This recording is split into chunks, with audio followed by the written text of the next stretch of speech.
Ballard Christian School sat nestled on a hillside overlooking Puget Sound near Golden Gardens Park on the west side of Ballard.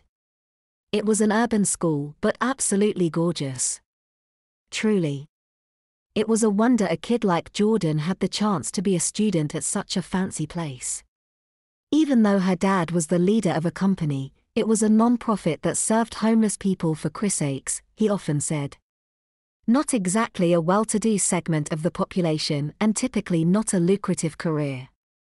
However, as Ted had learned, in the non-profit world it was possible to bring home a modest salary while at the same time enjoy certain perks afforded by powerful people whose influence and salaries were larger than life. Ballard Christian School was heavily subsidized and endowed by a number of Christian philanthropists who grew wealthy through the previous decades. Boom. Many of these individuals were also on the board of Ted's organization, and they were more than happy to help he and his family live a more comfortable life as a reward for his self-sacrifice and thoughtful service.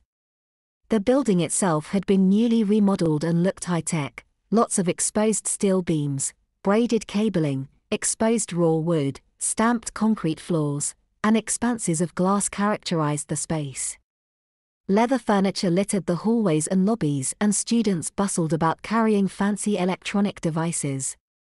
In addition to incorporating uniforms over the summer, the high school, grades 9 to 12, implemented a laptop program where each student enrolled received their own computer for the year.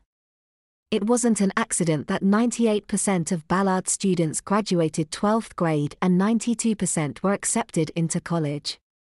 Even though BCS was less than a mile from their home, Jordan rode the bus most of the time. She felt very self-conscious wearing her new uniform. She and her mom had exchanged some words about it that morning. But all in all, it felt like a relief to get out of the house. Over the past week, the tension had continued to feel like a wet blanket on her head and shoulders, suffocating and isolating. It felt like Dad hardly talked with her anymore, and when he did, it felt like he was just trying to butter her up or something. Weird.